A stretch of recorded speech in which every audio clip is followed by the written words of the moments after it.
Breaking news, Jimmy Kimmel returning to TV just days after Disney announced it was pulling him off the air indefinitely. Kimmel's suspension reversed after days of fallout. The company saying it pulled the show because of ill-timed comments. But hundreds of stars, including Tom Hanks and Meryl Streep, called the move a dark moment for freedom of speech. This just in, the White House's controversial autism announcement linking acetaminophen during pregnancy to autism. The president multiple times saying, "Don't take Tylenol," though its maker insisting it's safe. Tens of thousands gathering for Charlie Kirk's memorial. The emotional moment his wife said, "I forgive him," about her husband's killer. But in the next speech, President Trump saying he hates his opponents. And tonight, how he's directing his AG to target political foes.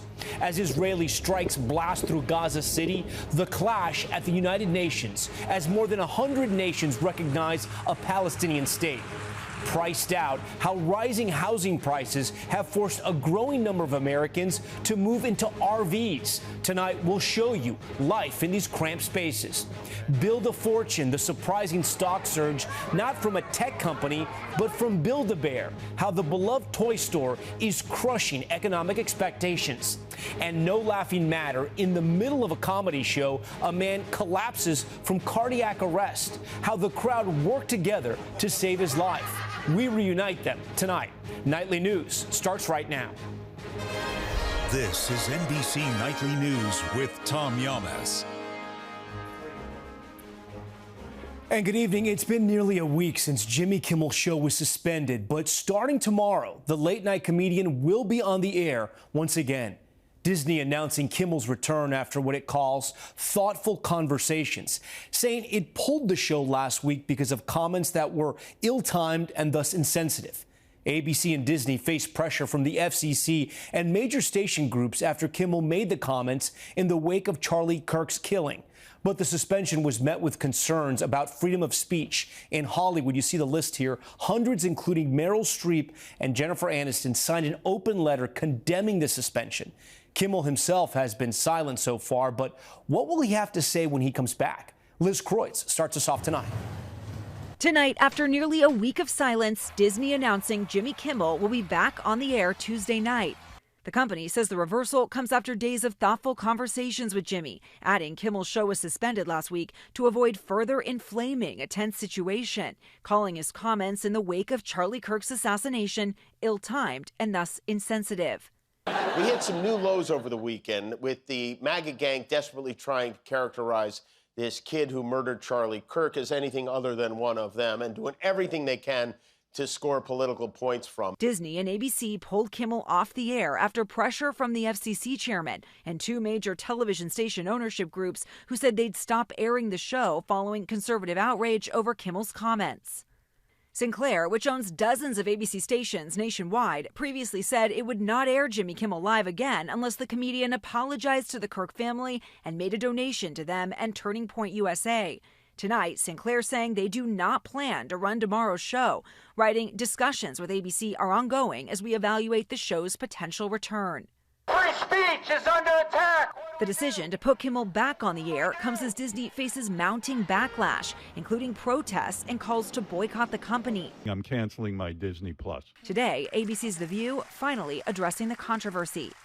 The government cannot apply pressure to force someone to be silenced. 2 days after Kimmel was pulled off the air, police say 64-year-old Anibal Hernandez-Santana fired shots into an ABC station in Sacramento. Tonight, the district attorney telling NBC News investigators found anti-Trump notes in his home and that they believe Kimmel's suspension may have been a factor.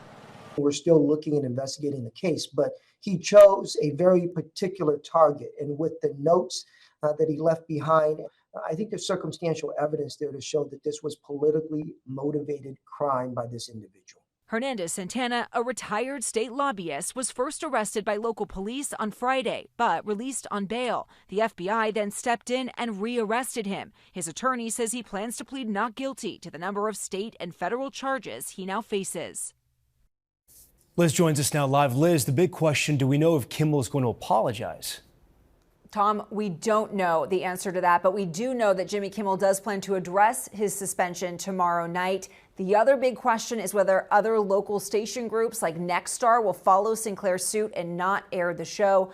We have reached out to Nexstar for comment. So far, have not heard back. Tom. All right, Liz Kreutz with that new reporting tonight. Liz, we thank you. At the White House today, President Trump said pregnant women should not take acetaminophen, the active ingredient in Tylenol, saying there is a link to autism in children. But doctors say studies going back decades show the medicine is safe during pregnancy. Here's Ann Thompson. Taking Tylenol is not good. All right, I'll say it. It's not good. In a rambling statement, long on opinion, but with little new science, President Donald Trump said the FDA would tell doctors that the use of acetaminophen or Tylenol in pregnancy can increase the risk of autism. If you're pregnant, don't take Tylenol.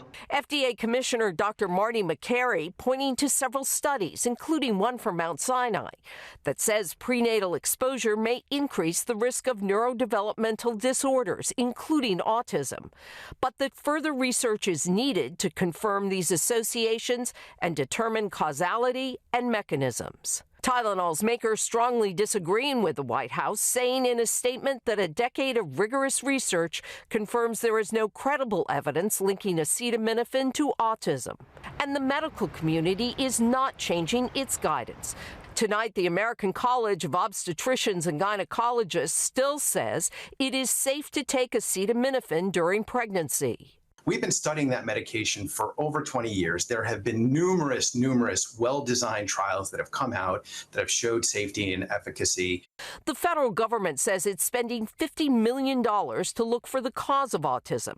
Despite decades of research showing no connection between vaccines and autism, today Health Secretary Robert F. Kennedy Jr. brought it up again. One area that we are closely examining, as the president mentioned, is vaccines. Cami Shaw is a nurse. Show me the science. Show me the good studies. You know, show me repeat studies. Her middle child, Jeffrey, has autism. So adding more uncertainty, especially with something that I can't change, just makes things more confusing and more frustrating and doesn't actually help our kids or the families. Okay, with that, Ann joins us now live in studio. So, Ann, besides sending this letter to doctors, is the administration taking any other action? They are. Secretary Kennedy says that they will start the process of a safety label change on acetaminophen products, as well as a national public service campaign. And it will also encourage clinicians to use the lowest dose of acetaminophen for the shortest period of time if it's necessary for pregnant women, Tom. Okay, and we thank you. President Trump tonight also calling for his attorney general to investigate some of his political opponents. It comes after he joined tens of thousands at that emotional service for Charlie Kirk. Here's Garrett. President Trump with another push for Attorney General Pam Bondi. I just want people to act. After his controversial post urging her to prosecute 3 of his political foes. The president Saturday night posting about former FBI Director James Comey, Democratic Senator Adam Schiff, and New York's Democratic Attorney General Letitia James, writing, "They impeached me twice and indicted me 5 times over nothing. Justice must be served now." Nixon had his enemies list, but it wasn't so exhaustive and blatant as this. But the White House tonight insisting the president is not weaponizing the DOJ. He wants accountability for these corrupt fraudsters who abuse their power. It comes after tens of thousands packed the memorial service for conservative activist Charlie Kirk. The gun was pointed at him, but the bullet was aimed at all of us. With the president embracing Kirk's widow, Erica. After Charlie's assassination, we didn't see violence. We didn't see rioting. We didn't see revolution. Instead, we saw what my husband always prayed he would see in this country. We saw revival. In one of the most poignant moments of the night, just 11 days after her husband's murder, Erica Kirk forgiving her husband's alleged assassin. I forgive him. I forgive him because it was what Christ did and is what Charlie would do. It was a sentiment the president did not echo as he celebrated Charlie Kirk. He did not hate his opponents. He wanted the best for them. That's where I disagreed with Charlie. I hate my opponent, and I don't want the best for them. I'm sorry. I am sorry, Erica. All right, Garrett joins us now in studio. So, Garrett, we saw it there. The president has ordered the AG on social media to go after his political foes.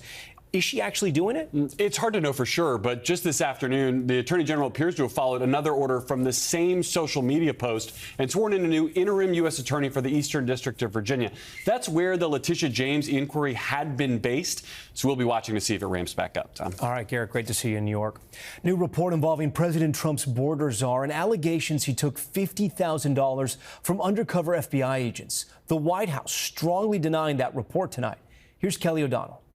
One of the president's toughest voices on illegal immigration. It's not okay to enter the country illegally. It's a crime. Border czar Tom Homan. There are consequences for violating our laws. Is under scrutiny himself, tied to an undercover FBI operation last year that recorded Homan accepting $50,000 in cash from agents posing as businessmen seeking government contracts in a future Trump administration. That's according to MSNBC, citing multiple people familiar with the probe and internal documents. Today, the White House went further than its initial weekend statement and flatly denied that Homan accepted cash. Mr. Homan never took the $50,000 that you're referring to, so you should get your facts straight. According to the report, the investigation stalled after Mr. Trump returned to office and was officially closed in recent weeks. A joint FBI and DOJ statement said after a review, they found no credible evidence of any criminal wrongdoing. The White House called the investigation begun by the Biden Justice Department blatantly political. You had FBI agents going undercover to try and entrap one of the president's top allies and supporters. The White House and the president stand by Tom Homan 100%. A White House official says Homan's role to be seen and heard on immigration policy won't change. So far, Homan has not commented publicly about the report. Tom?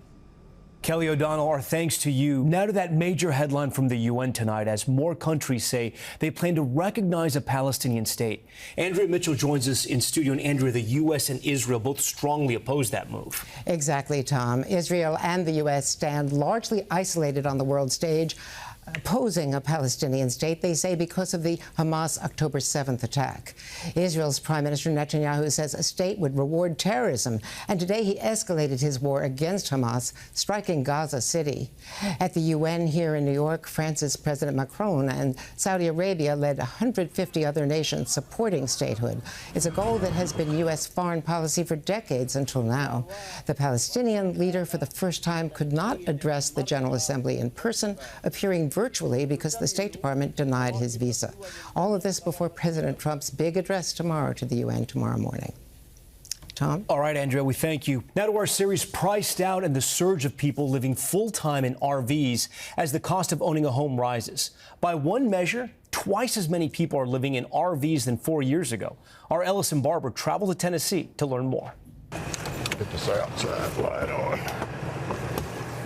Man. It actually has a queen-size bed, which is hard to believe. For Gus Francis, this is home. A 20-year-old camper he bought for $5,000, parked in an RV lot in Graysville, Tennessee, just north of Chattanooga. I got all my rosaries for protection everywhere. Books. Now retired, he worked for decades as a commercial diver and hoped to live closer to his widowed mother. But when he sought a more conventional home, I just can't see how people with a normal job making $15 an hour can afford an apartment without multiple roommates. Are you able to use this for now or no? No, I don't use it at all. I eat a lot of soup. Yeah, soup is great. meals are made in the microwave, the stove unused for fear of a gas leak. Right next door is Debbie Williams. Welcome to my house. Over here's the grandkids, see? Oh, cute, yeah. And that's Seven's name. The littlest one. Yeah. She sold her house in Kentucky to be closer to her grandchildren. But housing prices near Chattanooga increased by almost 50% since 2020. Apartments are like about $1,200 a month, but then you got your utilities to pay. This is permanent. Plus it include it's like $550 a month, includes electric, water. So you're saving over and 50%. Trash too, everything. It includes everything. Debbie works nights, helping adults with disabilities, and says she likes her setup, even if the exercise bike doesn't fit inside. Bathroom, yeah. Okay. I like my shower. It's really nice. And then my bedroom. Debbie and Gus now among the nearly 500,000 people in the U.S. living in RVs full-time. I sometimes thought, man, if I could have saved more money in the past, but what it was is I don't blame myself either because I raised 4 kids with no child support. Despite the tight quarters, plenty of room to build a community that matters. Ellison Barber, NBC News, Graysville, Tennessee.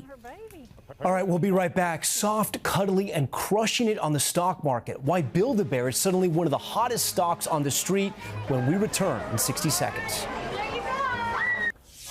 A big day for many 401ks, in part driven by chipmaker NVIDIA gaining on news that it was investing up to $100 billion in OpenAI. But among the few companies doing even better than NVIDIA this year, Build-A-Bear Workshop. Brian Chung explains. Call it a bear market on a bull run. The stock has went from $2 to $67. What is going on?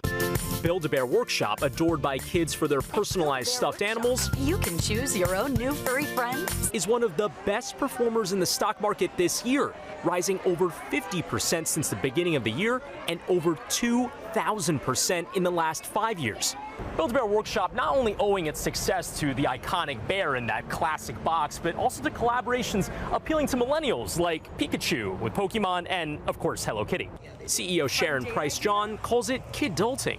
The kids who first came to Build-A-Bear way back in 1997 were having kids of their own that were the right age for Build-A-Bear. John says in the face of tariffs, the company is trying to offer affordable price points, starting with small pre-stuffed animals around $10. And with declining foot traffic at the mall, positioning itself in cruise ships and amusement parks too. Malls had been the epicenter where families went for fun and entertainment. That's evolved a bit, and the brand and the company has to change with the consumer. The experience of stuffing and loving, tugging at Build-A-Bear's customers' heartstrings and investors too. Brian Chung, NBC News, The Workshop. All right, when we return, the intense flooding in one of the most popular tourist spots in Italy. That's next on Nightly News. We're back now with an update in the case of Robert Brooks, an inmate who died in upstate New York last winter. Today, 4 former corrections officers pleaded guilty to manslaughter. It comes after body cam footage showed guards beating Brooks while he was handcuffed in a medical exam room a day before he died. They're among 10 guards indicted in Brooks' death. Turning overseas now to northern Italy, where, look at this, heavy rainfall triggered severe flooding. Video shows streets in the historic city of Como submerged and cars completely underwater, with firefighters working to rescue people stranded in their vehicles. And today, NASA introduced its new class of 10 astronauts who will embark on a 2-year training program for missions to the moon and Mars. The candidates were chosen from more than 8,000 applicants. When we come back after this break, a stand-up act like you've never seen, the comedian noticing an audience member collapse the moment the crowd came together to save a life. That's next. Finally, stand-up comedians are usually ready for anything from the crowd. But when an audience member went into cardiac arrest in the middle of a set, the joke stopped and the crowd in Spokane jumped into action. Here's Aaron McLaughlin with the video and the story. Comedian Drew Lynch was just a few minutes into his set in Spokane when he saw someone collapse. Oh, hey, everything okay? Oh, no. 83-year-old Dick Wendy's heart stopped. CPR started. You see see the entire club leap into action, including 2 ER nurses sitting nearby. Hey guys, can we give some space to the people who aren't performing the CPR, please? They perform CPR for 5 minutes. The paramedics arrive and then...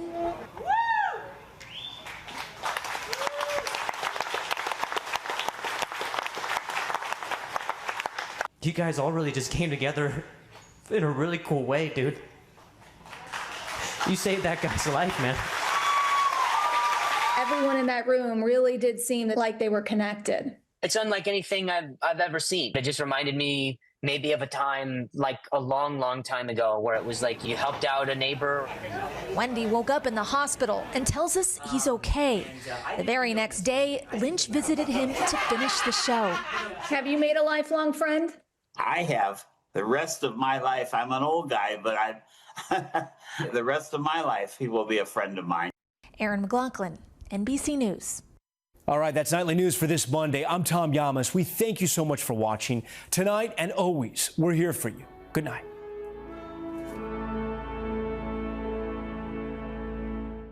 We thank you for watching, and remember, stay updated on breaking news and top stories on the NBC News app or watch live on our YouTube channel.